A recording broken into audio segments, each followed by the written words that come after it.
6,82,000 lakh ton ಅನ್ನು ನಮಗೆ ಕೊಡಬೇಕಾಗಿತ್ತು.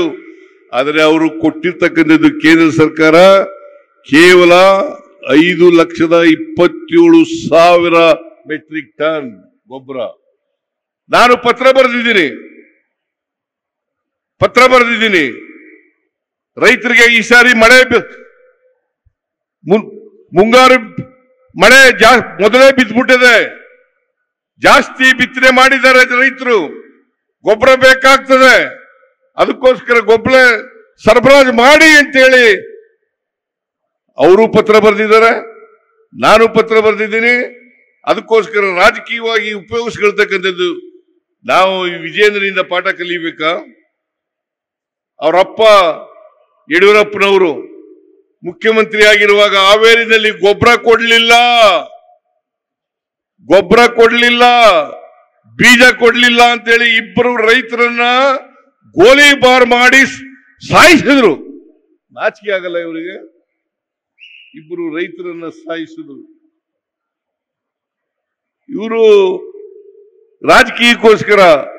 ಮತ್ತೆ ಹರಿಯಾಣ, ಮಧ್ಯಪ್ರದೇಶದಲ್ಲಿ ಇವ್ರದೇ ಪಕ್ಷದ ಸರ್ಕಾರ ಇದೆ. ಹರಿಯಾಣ, ಮಧ್ಯಪ್ರದೇಶದಲ್ಲಿ ಅಲ್ಲಿ ಗೊಬ್ಬರ ಇಲ್ಲ, ಯೂರಿಯಾ ಇಲ್ಲ, DAP ಇಲ್ಲ. ನಾಚಿಕೆ ಆಗಲ್ಲ ನಿಮಗೆ? ಇದು ರಾಜ್ಯ ಸರ್ಕಾರ ತಯಾರು ಮಾಡೋದಲ್ಲ ಗೊಬ್ಬರನ, ಮತ್ತೆ ನಾವು ಕೊಡೋದಲ್ಲ ಗೊಬ್ಬರನ. ಕೇಂದ್ರ ಸರ್ಕಾರದಿಂದ ಕೊಟ್ರೆ ನಾವು ಕೊಡ್ತೀವಿ. ನಮ್ದು ಸರಬರಾಜು ಮಾಡೋದು ಅಷ್ಟೇನೆ. ಗೊಬ್ಬರ ತಯಾರು ಮಾಡೋರು, ಗೊಬ್ಬರ ಕೊಡೋರು ಕೇಂದ್ರ ಸರ್ಕಾರದವರು. ಅಷ್ಟು ಗೊತ್ತಾಗಲ್ಲ ಅವ್ರಿಗೆ. ಅದ್ರ ಬದಲು ಇಲ್ಲಿ ಚಳವಳಿ ಮಾಡ್ತಾರಂತೆ. ಅದ್ರ ಬದಲು MP ಗಳಿಗೆಲ್ಲ ಪತ್ರ ಬರೆದಿದ್ದಾರೆ ಕೃಷಿ ಸಚಿವರು. MP ಗಳು ವಿಜೇಂದ್ರ ಅವರು, ಅಶೋಕ್ ಅವರು, ನಾರಾಯಣ ಸ್ವಾಮಿ ಅವರು, ಅವರೆಲ್ಲರೂ ಹೋಗ್ಲಿ ನಡ್ಡಾ ಅವರ ಹತ್ರ ಕೂತ್ಕೊಂಡು ಗೊಬ್ಬರ ಕೊಡಿಸ್ತಕ್ಕಂಥ ಕೆಲಸವನ್ನ ಮಾಡಲಿ. ನಾನು ಪತ್ರ ಬರೆದು 1 ವಾರದ ಮೇಲಾಯ್ತು. ಇವತ್ತಿನವರಿಗೆ ಉತ್ತರ ಇಲ್ಲ, ಇವತ್ತಿನವರಿಗೆ ಗೊಬ್ಬರ ಕೊಟ್ಟಿಲ್ಲ.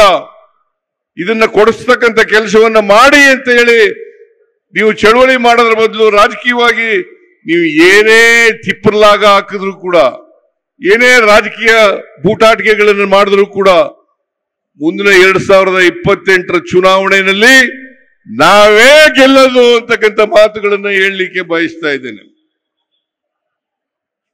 ಇಲ್ಲಿ ಉದಯ ಶಾಸಕರಾಗಿ ಮತ್ತೆ ಆರ್ಸ್ ಬರ್ತಾರೆ ಅಂತಕ್ಕಂಥ ಮಾತುಗಳನ್ನು ಹೇಳಲಿಕ್ಕೆ ಬಯಸ್ತಾ ಇದ್ದೇನೆ.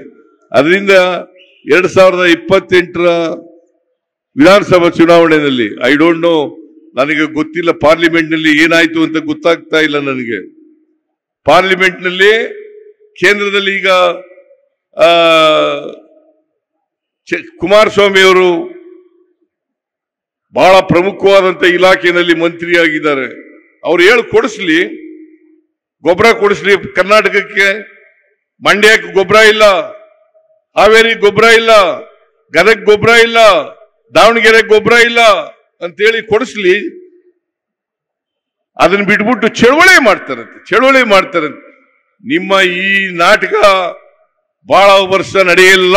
ನಮ್ಮ ಕರ್ನಾಟಕ ರಾಜ್ಯದಲ್ಲಿ ಕಳೆದ ವರ್ಷದ ನೀಟ್ ಮತ್ತು IIT JEE ಪರೀಕ್ಷೆಯಲ್ಲಿ ಸಾವಿರಾರು ಉಚಿತ ಮೆಡಿಕಲ್ ಹಾಗೂ IIT ಸೀಟ್ಗಳನ್ನು ನೀಡಿರುವ ನಮ್ಮ ಹೆಮ್ಮೆಯ ಎಕ್ಸೆಲ್ ಅಕಾಡೆಮಿಕ್ಸ್ ವಿದ್ಯಾಸಂಸ್ಥೆಯಾಗಿದೆ. 1 ವರ್ಷದ ಲಾಂಗ್ ಟರ್ಮ್ ನೀಟ್, CET ಮತ್ತು IIT JEE ದಾಖಲಾತಿ ಪ್ರಾರಂಭವಾಗಿದೆ. ಮೆಡಿಕಲ್ ಅಂದರೆ ಎಕ್ಸೆಲ್, ಎಕ್ಸೆಲ್ ಅಂದ್ರೆ ಮೆಡಿಕಲ್.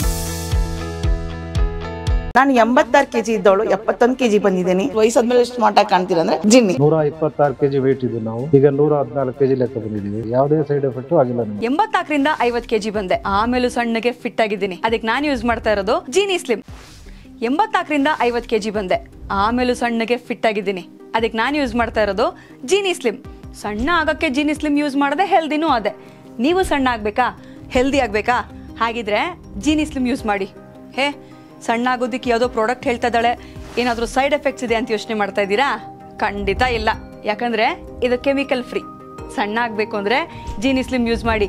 ಹೆಚ್ಚಿನ ಮಾಹಿತಿಗೆ ಕೆಳಗೆ ಡಿಸ್ಪ್ಲೇ ಆಗ್ತಿರೋ ನಂಬರ್ಗೆ ಕಾಲ್ ಮಾಡಿ.